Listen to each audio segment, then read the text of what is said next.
dengan saya. Nah, dalam video pembelajaran kali ini saya akan sedikit membahas tentang cahaya. Nah, tetapi tidak akan semua materi cahaya akan saya bahas di sini. Nah, saya akan membahas di sini tentang sifat-sifat cahaya dan sedikit tentang pembiasan cahaya ya. Mari kita lihat satu persatu. Sebenarnya apa sih itu cahaya? Gitu ya. Menurut ilmu bahwa cahaya itu sebenarnya adalah energi. Nah, tetapi energi gelombang elektromagnetik. Karena dia merupakan gelombang elektromagnetik sehingga cahaya itu tidak memerlukan medium untuk merambat, gitu ya. Cahaya itu tidak memerlukan medium untuk merambat. Nah, setelah tahu apa sih sebenarnya cahaya itu gitu ya, artinya dia gelombang elektromagnetik yang tidak perlu merambat, tidak perlu medium untuk merambat, kita bisa melihat gitu. Nah, sebenarnya sifat-sifat dari cahaya itu apa saja? Nah, akan kita lihat satu.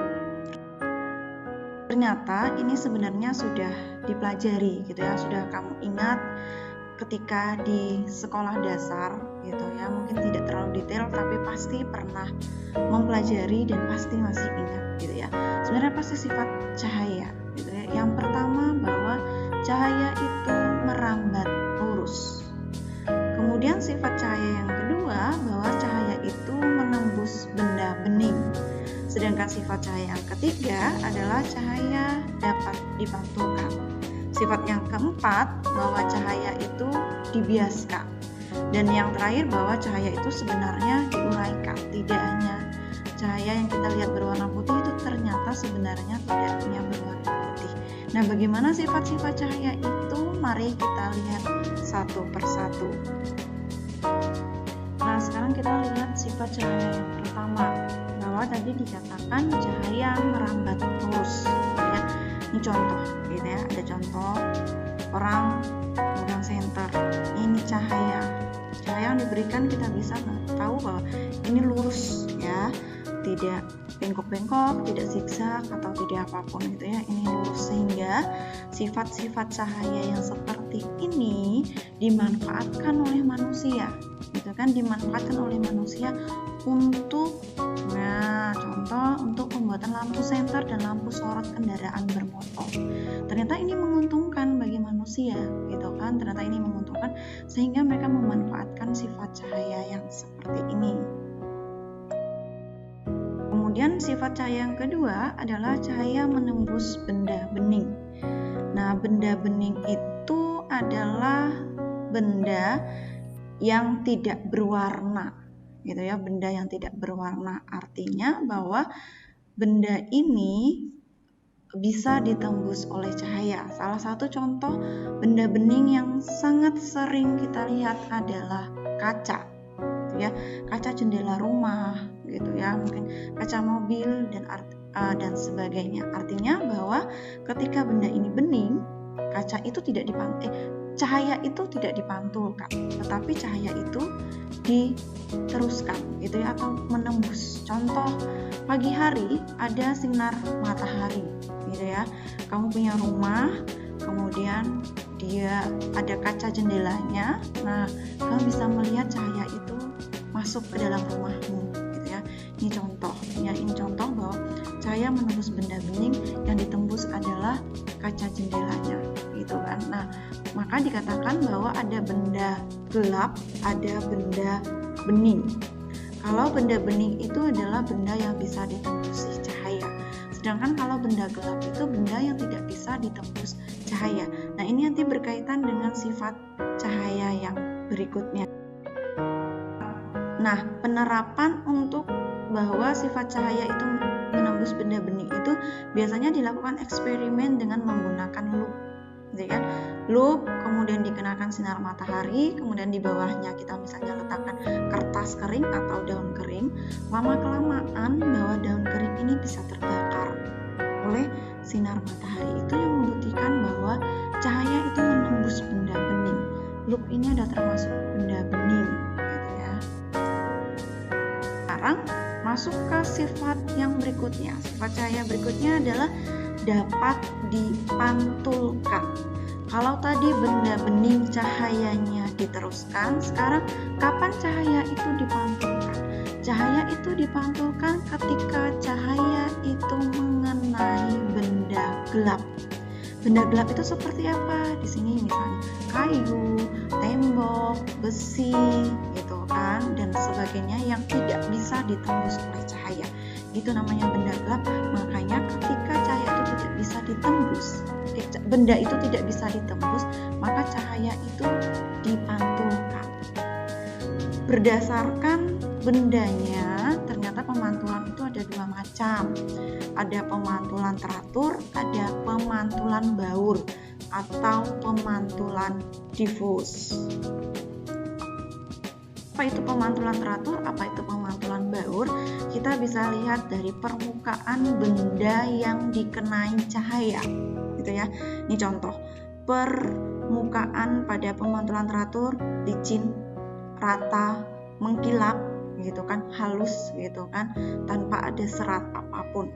Sedangkan kalau pada pemantulan baur, pasti permukaannya kasar, permukaannya bergelombang, gitu ya, atau permukaannya tidak rata. Contoh misalnya di bebatuan yang ditumpuk-tumpuk batu, gitu ya. Kemudian yang kasar lagi misalnya suatu meja, ya, meja yang kamu tumpuki buku dengan ketinggian yang tidak sama, gitu ya. Itu merupakan salah satu contoh permukaan yang kasar. Sehingga kalau permukaannya kasar seperti ini, yang dihasilkan adalah pemantulan baur. Kalau pemantulan teratur, ini kita anggap bahwa ini adalah cahaya datang, ya, atau sinar datang. Sedangkan ini adalah sinar pantulnya, berkasnya teratur sama. Dari sini teratur akan dipantulkan ke sana, dari sini akan dipantulkan teratur, searah, gitu ya. Jadi kalau pemantulan teratur, cahaya pantulnya akan searah. Sedangkan pada pemantulan baur, di sini bisa kita lihat cahaya datangnya teratur, tetapi cahaya pantulnya akan ke segala arah tergantung dari permukaannya, gitu ya. Ini tidak teratur, ada yang ke kiri, ke kanan, gitu ya, membentuk sudut yang sangat besar, membentuk sudut yang kecil, gitu. Nah, karena ada permukaannya tidak teratur, sehingga arah dari cahaya pantulnya tidak searah atau baur atau ke segala arah. Jadi ciri-ciri dari pemantulan teratur adalah sinar pantulnya teratur, sedangkan ciri-ciri dari pemantulan baur adalah sinar pantulnya ke segala arah atau membaur. Penerapan dari pemantulan cahaya itu ternyata diterapkan pada alat, yaitu yang namanya periskop. Nah, periskop ini biasa digunakan di kapal selam, gitu ya. Namanya kapal selam berarti mereka berada di dalam air, mereka ingin melihat apa yang terjadi di permukaan laut. Nah, mereka menggunakan periskop, bahwa di sini ada pemantulan, bahwa di sini kan kita lihat bahwa ada dua cermin, gitu ya. Kemudian dipantulkan bahwa cermin itu memantul, bahwa cermin dan kaca itu berbeda, gitu ya. Nah, kalau kaca itu cahayanya diteruskan, kalau cermin itu nanti cahayanya akan dipantulkan. Nanti akan kita bahas juga tentang pemantulan cahaya di cermin nanti pada video berikutnya, gitu ya, bahwa penerapan pemantulan cahaya itu bisa diterapkan dan sudah diterapkan untuk alat optik yang berupa periskop yang akan digunakan di kapal selam. Nah, sifat cahaya yang berikutnya adalah bahwa cahaya itu dibiaskan. Cahaya itu dibiaskan itu artinya bahwa cahaya itu sebenarnya akan diuraikan. Oh maaf, ini bukan cahaya dibiaskan tapi ini cahaya diuraikan. Maaf ya, ini cahaya yang dapat diuraikan. Uraikan awalnya yang kita lihat hanya berwarna putih, ini akan berubah, ada warna merah, kuning, oranye, hijau, dan seterusnya. Nah, sebelum masuk ke sifat berikutnya, nah sekarang misalnya saya punya gambar seperti ini, gitu ya. ada gelas, kemudian dimasukkan pensil. Pertanyaannya adalah, apakah pensil itu menjadi patah ketika dimasukkan ke dalam air? Atau sebenarnya pensil itu tetap utuh, gitu ya. Nah, bagaimana untuk menjawab pertanyaan ini? Mari kita lihat. Ternyata tadi bahwa pensil yang dimasukkan ke dalam air itu sebenarnya adalah pensilnya utuh dan tidak patah, gitu ya. Nah, ini peristiwa seperti ini yang disebut dengan pembiasan cahaya, bahwa cahaya itu dapat dibiaskan. Nah, pertanyaannya adalah mengapa kok ketika pensil ini dimasukkan ke dalam gelas yang berisi air, kelihatannya seperti patah. Kelihatannya seperti ada dua pensil. Ada satu pensil yang berada di atas permukaan air, ada pensil yang terlihat berada di dalam air. Ini karena cahaya itu melalui dua medium dengan kerapatan yang berbeda, sehingga akan menghasilkan indeks bias. Nah, sini bahwa cahaya itu kalau kita lihat dari atas bahwa berarti cahaya itu merambat dari udara ke air. Kita tahu bahwa udara itu kerapatannya lebih renggang, sedangkan air itu kerapatannya lebih rapat. Jadi ada perbedaan kerapatan medium yang menyebabkan bahwa pensil ini terlihat seperti patah. Peristiwa tadi ternyata diungkap oleh seorang ilmuwan yang bernama Wilbert Snellius. Nah, seperti ini tadi, bahwa dia mengatakan bahwa sinar datang, sinar bias, dan garis normal itu terletak pada suatu bidang datar, gitu ya. Ini kita anggap bidang datar. Ini bidang datarnya, ya. Ini bidang datar. Sedangkan yang ini, yang putus-putus vertikal, ini kita anggap garis normal. Tapi memang pada kenyataannya garis normal itu sebenarnya tidak ada. Tapi ini hanya sebagai garis pembantu ketika kita mau menjelaskan, gitu ya. Nah, ini yang kita kenal dengan hukum Snellius. Peristiwa-peristiwa seperti ini. Nah, di sini ada dua medium yang kerapatannya berbeda, gitu ya. Ada udara dan ada air. Nah, ini adalah sinar datang.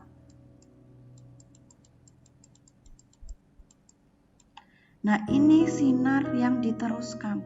Seharusnya kalau sinarnya begini, pasti gitu ya, dibiaskan juga lurus, gitu kan.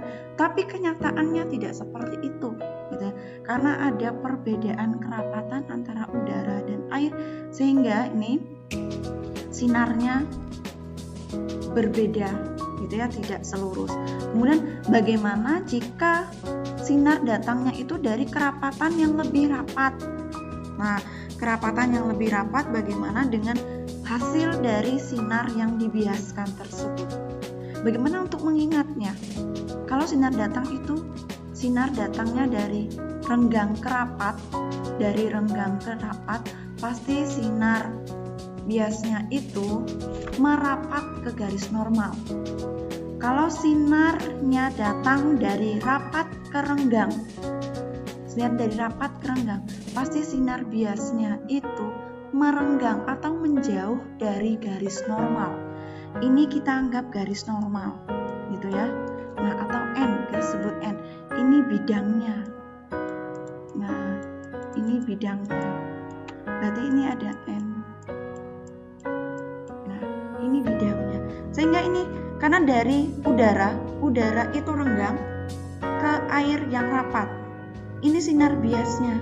Pasti sudut yang dibiaskan itu lebih rapat, gitu ya. Ini sudutnya.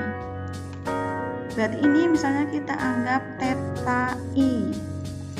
Nah, yang ini adalah theta R, gitu ya. Sudut sinar datang dan sudut sinar biasnya. Nah, bagaimana yang ini? Oh, yang ini kan di sini, ya kan? Ini theta I, sedangkan yang ini ya seharusnya lurus ke sana tapi di bengkokan menjadi ini melenggang. Nah, ini theta r.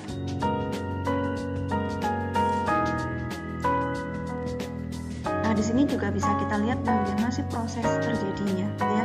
Ini seperti yang sudah kita lihat sebelumnya. Nah, yang dihasilkan ada IR.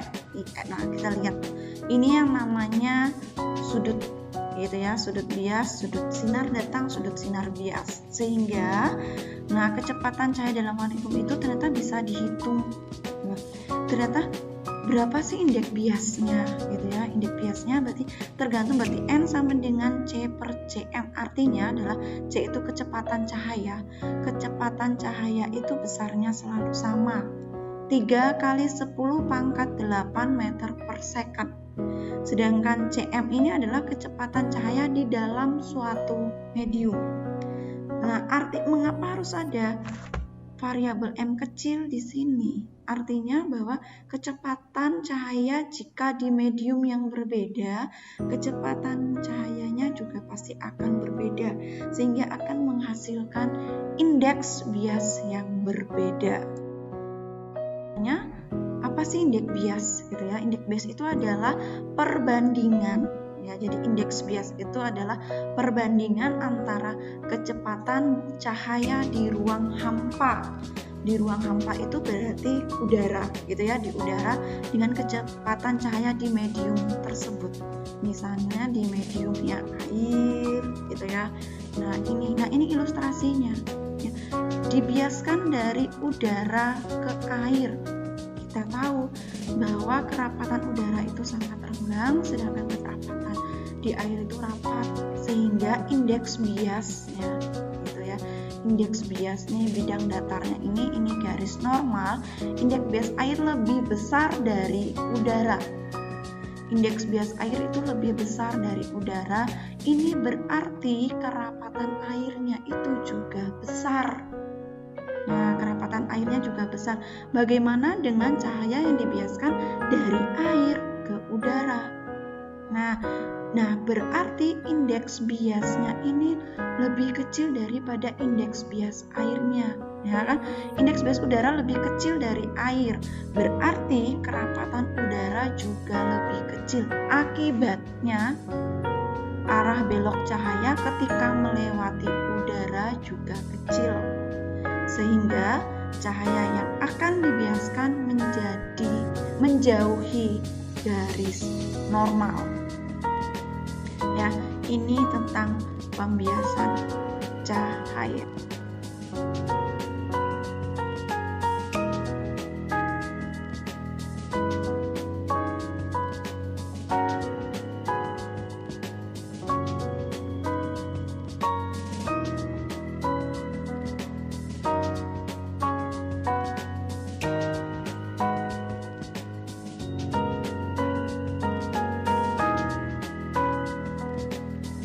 Bayangan yang terbentuk pada cermin datar diperoleh dengan menggunakan diagram sinar.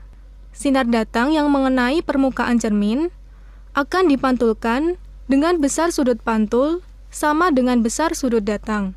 Bayangan pada cermin datar diperoleh dengan memperpanjang sinar-sinar pantul ke arah dalam cermin, sehingga bertemu dalam satu titik yang disebut titik perpotongan. Bayangan pada cermin datar bersifat maya, tegak, sama besar, berbalik arah, dan jarak benda ke cermin sama dengan jarak bayangan ke cermin. Pembentukan bayangan pada cermin cembung dapat diperoleh melalui diagram sinar istimewa cermin cembung yang meliputi: pertama, sinar datang sejajar sumbu utama dipantulkan seolah-olah dari titik fokus atau F. Kedua, sinar datang menuju titik fokus atau F dipantulkan sejajar sumbu utama. Ketiga, sinar datang menuju titik pusat kelengkungan cermin atau M dipantulkan seolah-olah berasal dari titik pusat kelengkungan tersebut.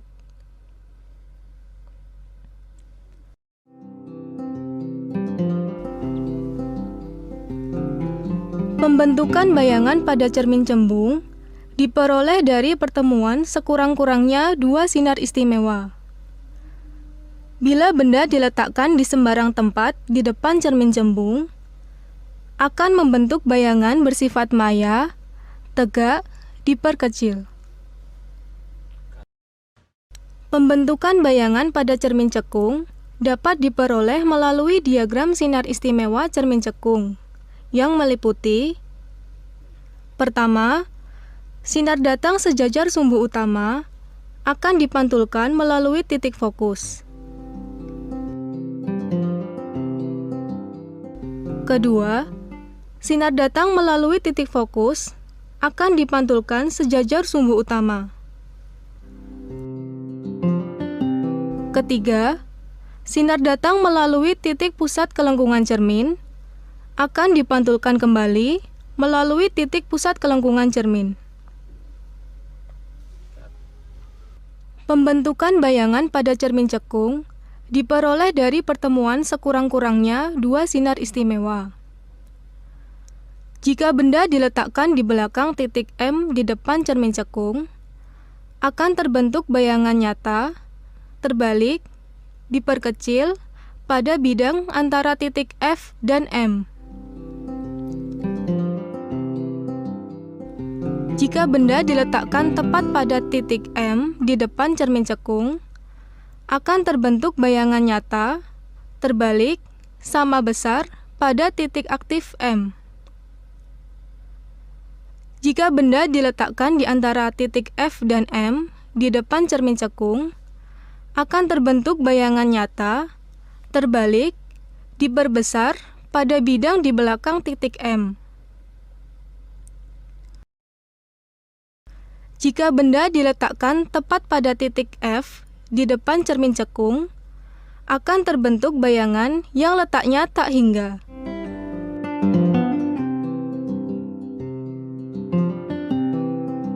Jika benda diletakkan di antara titik pusat cermin atau O dan F di depan cermin cekung, akan terbentuk bayangan maya, tegak, diperbesar pada bidang di belakang cermin.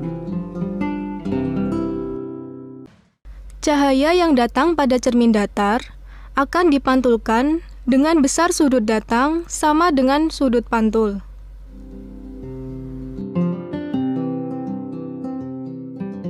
Cahaya yang datang pada cermin cembung akan dipantulkan dan bersifat divergen atau tersebar. Cahaya yang datang pada cermin cekung akan dipantulkan dan bersifat konvergen atau terkumpul.